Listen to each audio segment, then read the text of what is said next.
Hey, how's everyone doing? It's Baby Yaga, or should I say, Baby Blue Bookworm? Welcome back to another entry on my book blog series called Baby Reviews Books. And as you can see from my pink colored outfit, this next entry will also be in line with Women's Month and International Women's Day, which fell on March 8th.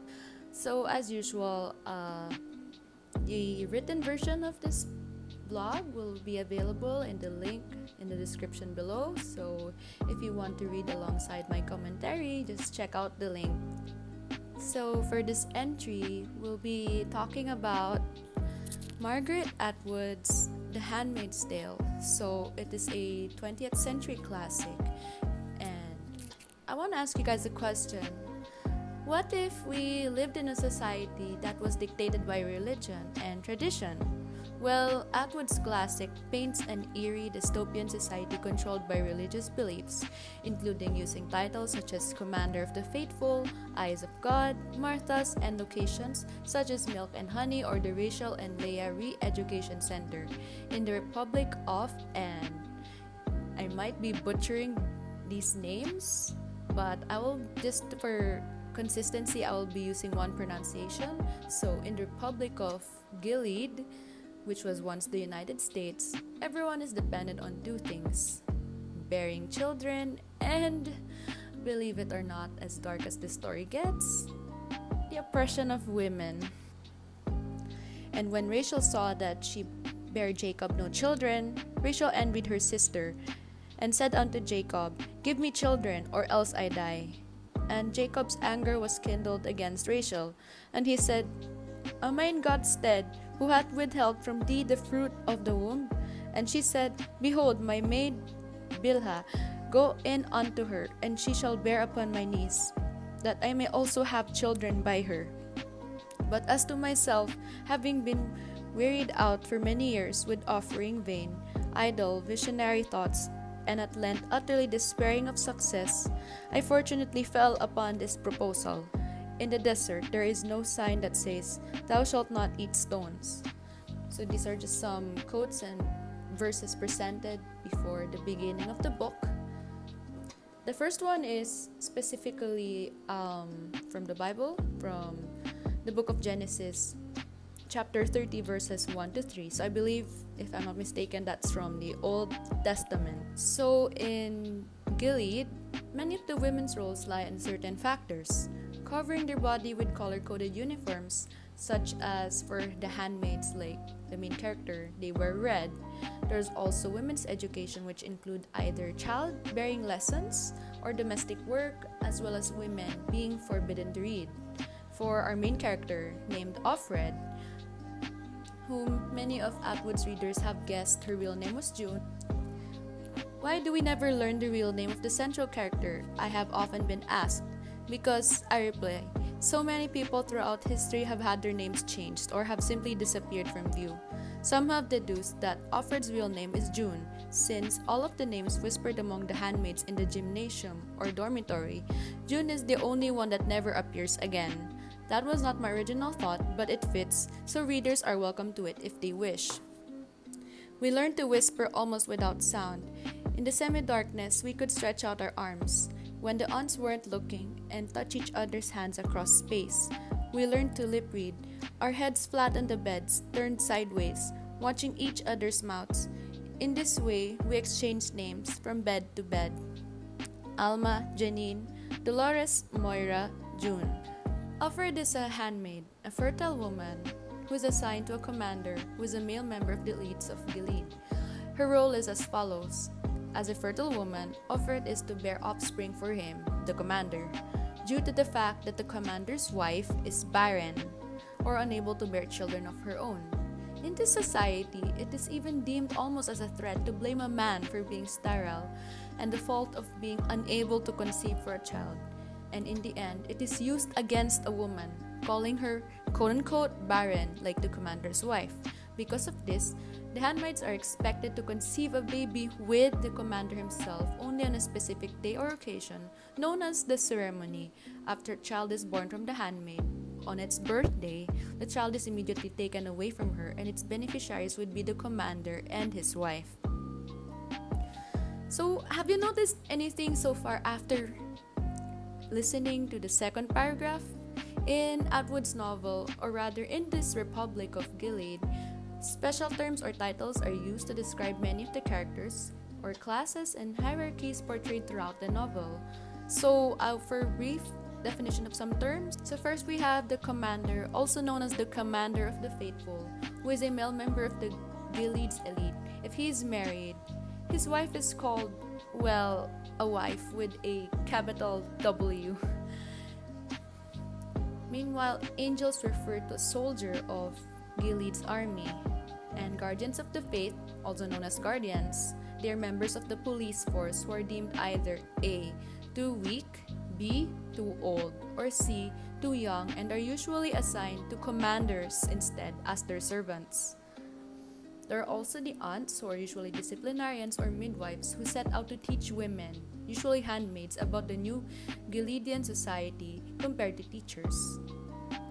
These aunts are usually older and/or unmarried women. There's also people called gender traitors, who are rather gay people or anybody of the LGBT community. We also have eyes with capital E, which rhymes with spies because that's the role, also known as Gilead's secret police. There's also a movement called Mayday, which is an underground organization that aims to overthrow the Republic of Gilead. And when laws are disobeyed, there's also a salvaging, which is a public execution. There's also the name but also title called Martha, which refers to a female domestic servant. So we have characters like Rita and Cora, and Marthas and handmaids are also not allowed to interact or even form friendships together. So basically the roles set them apart, and most of them are unable to interact with each other, even if Marthas seem to have a little more freedom compared to handmaids. And of course, we have the handmaid like Offred, and there are also some other friends of hers like Janine, also known as Warren. There's also Myra and the first Glenn, because spoiler alert, there's two of them. So these are fertile women assigned to commanders with the purpose of bearing their children. Another thing I'd like to point out as well, specifically for the roles of the handmaids, is that once this role is acquired, they would have become stripped off from many things, such as their freedom, their family, if they have any, their friendship, their memories, even their own names. So these characters include Offred herself, who is the narrator of our novel. There's Moira, who is deemed as a rebel, especially since she's also a lesbian and has oftentimes attempted to escape from Gilead. There is also Janine, who is now known as Warren, and there's also Glenn, who is another handmaid that Offred was usually going shopping with. Once fertile women become handmaids, their names are discarded and replaced with the prefix "off" and the name of the commander that they are assigned to. So Offred would mean Offred, as if belonging to the commander. So although the commander's name isn't mentioned throughout the novel, many have assumed that, well, his name is Fred because the name of our main character is called Offred. And there's also Janine, who's Warren, so the commander assigned to her is probably named Warren. There's also Glenn, and of course, the commander's name is Glenn. It could also be that Offred may be a misspelling of offered, meaning that our protagonist was offered to a Gileadian elite. Or it could also be off-red from the cover of the book alone, because handmaids are usually to wear red when they go outside, which means that Offred's unique role and perspective throughout the novel may set her apart from other handmaids. These handmaids then could be comparable to concubines, women who are assigned to royal families who serve their superiors by bearing his children as well. I'd say that Offred's narration is crucial to the novel, as she provides her insights towards her experiences in Gilead, but due to fear of being watched, her narration also at times remains vague and almost incomplete. The chapters all revolve around both past and present events, most of which are Offred memories of her old life and her interactions with various characters. Offred was once a happily married woman with a daughter of her own. During the rise of the Republic of Gilead, which happened after overthrowing the US government, Offred and her family failed to escape, and her husband, Luke, was taken away, and their daughter was given away to a childless couple. Offred was then captured and taken back to Gilead, and she was assigned the role of a handmaid due to her fertility. With Gilead and a new governance launched, women were forced into different roles, depending on their class status and performances in society. Although Offred's relationship with Luke was actually a product of an affair, the love they shared was genuine, and throughout the novel, as Luke is mentioned, it is only memories and dreams, and sometimes desires, circling in Offred's mind. Later, however, Offred's feelings and desires change when she becomes closer to her commander, who lets her play Scrabble, despite women being forbidden to read and look at older magazines like the fashion magazine Vogue. Because of their close relationship, the ceremony feels less intimate. Said ceremony takes place in the commander's household, where he reads verses from the Bible and later goes up to his bedroom with his wife, and in this case, the commander's wife is named Serena Joy, who was a formal gospel singer, and of course the handmaid, where he has sex with the latter, the wife being a witness to the entire ceremony. In fact, the wife is usually supposed to guide the handmaid on, I guess, how to conceive for a child. But Serena Joy really did not want Offred anywhere near her husband. So I'm going to talk about that later, but let's just say that while Serena Joy was sort of hostile or mean towards Offred, she's at most also a misunderstood character, especially since she was also present during the rise of the Republic, and her role of a gospel singer was taken away from her, making her into a simple wife of an elite man. For most of the novel, of course, Offred remains passive. When she finds an opportunity to express herself, she takes it. For instance, she seizes chances to talk to Moira at the Red Center and at Jezebel's, and she accepts the commander's invitation to see him alone. However, at no point does she take an active stand against the regime. In fact, the novel contrasts Offred's passivity with the active resistance of her mother, who joined the feminist Take Back the Night marches. Other active resistors also include Moira, who escaped from the Red Center, and Glenn, who is a member of the rebel group called Mayday. Offred's conflict with the regime is less dramatic, simply by preserving her memories and faithfully witnessing what happens to her. She tries to maintain her own identity.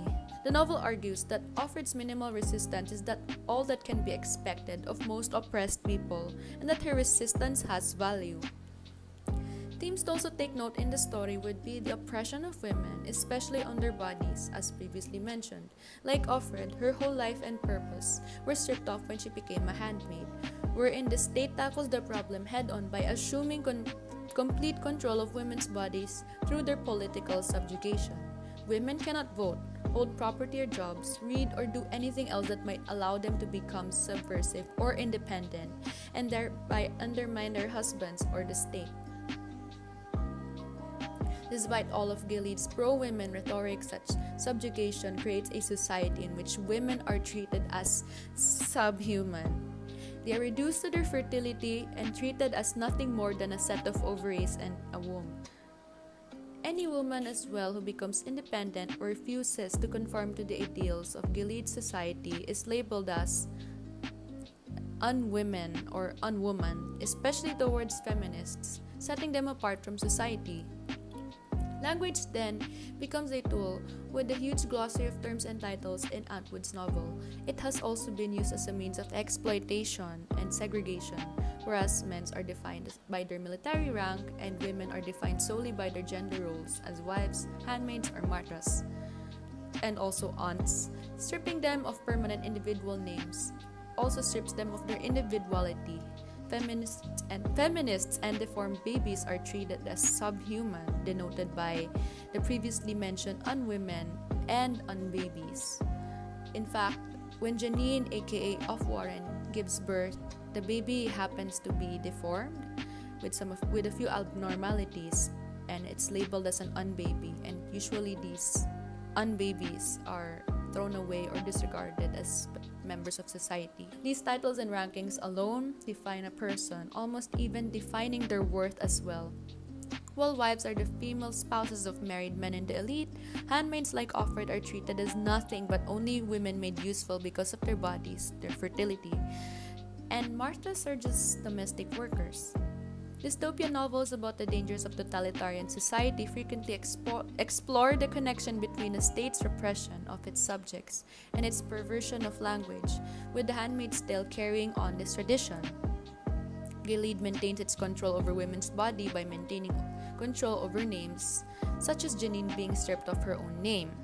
Now, let us return to other highlights and symbols used in the novel, which includes the first Offred's suicide and an Offred's affair with Nick the Guardian, Offred's discovery of the May Day movement, and her second attempt to escape the Republic. The first was, by the way, before the rise of Gilead with her husband and her daughter. And the second one happens after her trip to Jezebel's, which is a strip club where she encountered Moira, who was working as a prostitute, to serve her punishment for her own failed escape from Gilead. With Offred's discovery of Mayday come from the eyes, the secret police, who acted as secret police the whole time. At least that's what's on my notes, but were from the secret movement. Through Nick's help, she leaves with the eyes, but as her story comes to an end, it was never clear if she successfully escapes or is sent to prison. The final chapter of the book is a secret fourth wall break entitled Historical Notes. I actually thought that Atwood would write stuff that inspired the book, but for some reason it was actually still part of the story this whole time, which I absolutely loved. So in Historical Notes, it is now the year 2195 after Gilead has fallen, written in the form of a lecture given by, I'm about to butcher this name, you guys, Professor Pai Soto. I'll just call him Pai Soto. I am so sorry. I really don't know how to pronounce the other names in this book. So he explains the formation and customs of Gilead in an objective, analytical language. He also discusses the significance of Offred's story, which has been found in cassette tapes in Bangor, Maine. Pai Soto suggests that Nick arranged Offred's escape, but her fate after that is unknown. So basically this whole time, which may explain some ambiguity or incomplete narration from Offred's perspective, it's actually because her story is being recorded. And of course, this was documented as mentioned in the cassette tapes. Lastly, we look back into the history of the beginning of the Republic of Gilead. A political group called the Sons of Jacob, or Jews or Jewish people, have overthrown the U.S. government and created a new country, the Republic of Gilead. Gileadian law is loosely based on an extremist reading of the Old Testament, and it is extremely oppressive. Black Americans have been forcibly removed from their homes and relocated to a place just called the homelands. Women are not allowed to work, possess property of their own, or read, and sex outside of marriage is strictly forbidden. Due to environmental deterioration and other factors, this has also led to many Gileadians being unable to reproduce. Now, the main setting of the novel was supposedly in Cambridge, Massachusetts, in which the state was previously linked to the historical Puritan society in the 1600s. Both groups emphasized religion, patriarchal authority, and the banishment of those members who did not agree with their beliefs and ideas. In fact, the most readily identifiable feature of Cambridge, the Harvard University, was first established as a seminary. By never naming Cambridge or Harvard, however, Atwood broadens her novel's appeal as well as its horror, underscoring the idea that such authoritarianism could arise anywhere, even in the reader's own community. So this last part was taken from Spark Notes. And yeah, reading that part alone kind of sent shivers down my spine. Overall, reading Atwood's work sent tons of shivers and goosebumps through every page and through every chapter. It actually took me 2 weeks to finish reading this because apart from being busy with school, I did a lot of research just to get a full gist and understanding of the book, especially since I know reading passages for every paragraph I write, like the previous entries, might be a little too long and a bit annoying even, so I focused it more on research and analysis. But I guess the haunting feeling is something I feel in general whenever I read dystopian novels. But The Handmaid's Tale just impacted me differently. And it sets it apart from the other stories or the book series I've read. Well, other trilogies or books of 6 or even standalones would focus on artificial intelligence, like Clara and the Sun, one of my favorite books, or society defined by personality traits or abilities, such as Divergent and The Hunger Games, or the story of a girl as a result of a failed experiment, the Shatter Me series by Tahereh Mafi. I still have Warner Anderson war flashbacks. There's also dimensional and time travel, which includes the Firebird trilogy, aka A Thousand Pieces of You by Claudia Gray. There's also the Ruby Red trilogy by Christine Geyer. I had to look at my stack of books. Or even post-apocalyptic scenarios or visions of what was once Earth, like the Fifth Wave or the Starbound trilogy, the latter also known as These Broken Stars. You know what I mean, right? I mean, futuristic scenarios could only define a society and its rules alone, but then we have The Handmaid's Tale, which provided a different storyline. And of course, there weren't any robots or strange abilities involved.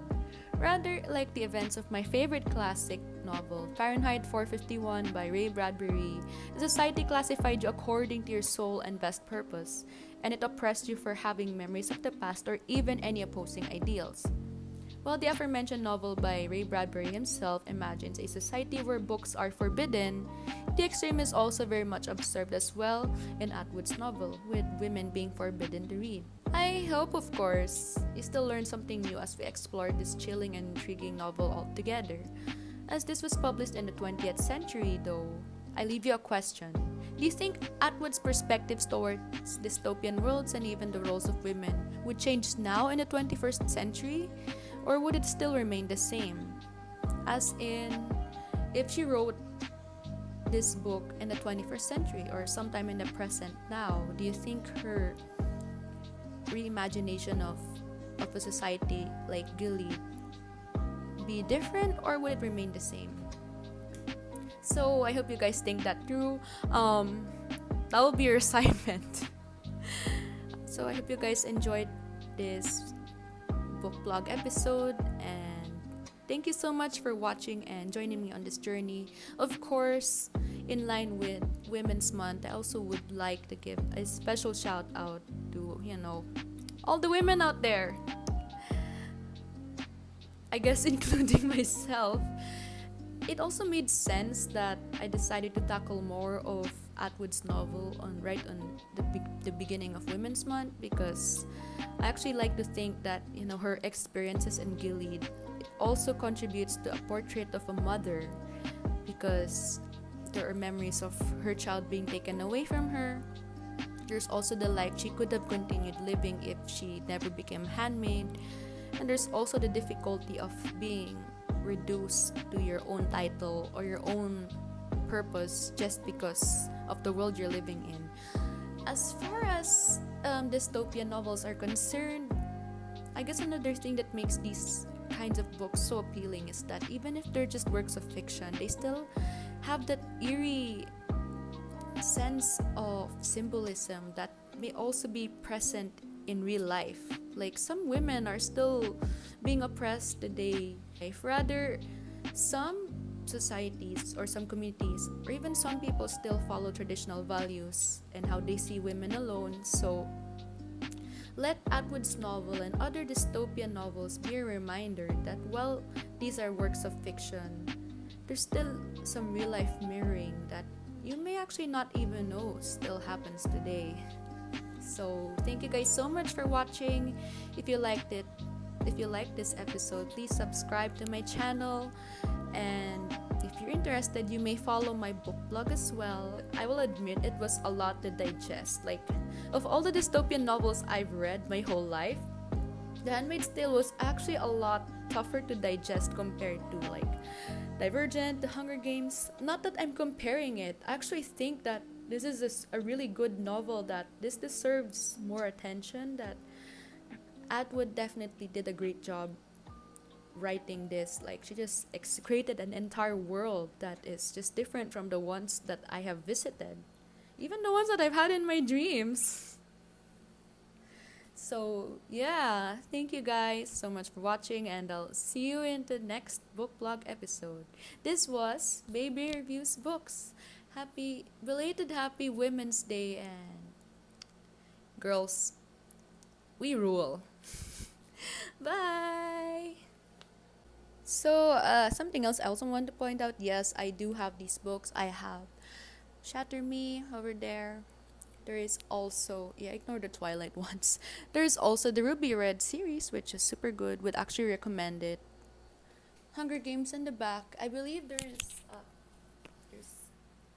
Claudia Gray's Thousand Pieces of You. I'm so sorry for that noise. I think you can see the box set of Divergent. We also have The Fifth Wave. I actually forgot to mention other books, like there's also the Maze Runner, and there's the Ugly series by Scott Westerfeld, which I really love. There's a lot of dystopian books I have, but the others I just failed to mention because I was in a hurry to finish writing. But yeah. Wait, we're gonna put him back. There you go. The little guy just sleeps there. It was a gift from my dad for my 22nd birthday. I mean, I think I did a great job writing this. Like, there's just a lot of research, and yes, those are my sources. Of course, I'm always citing them. Otherwise, that would be academic dishonesty. Come on.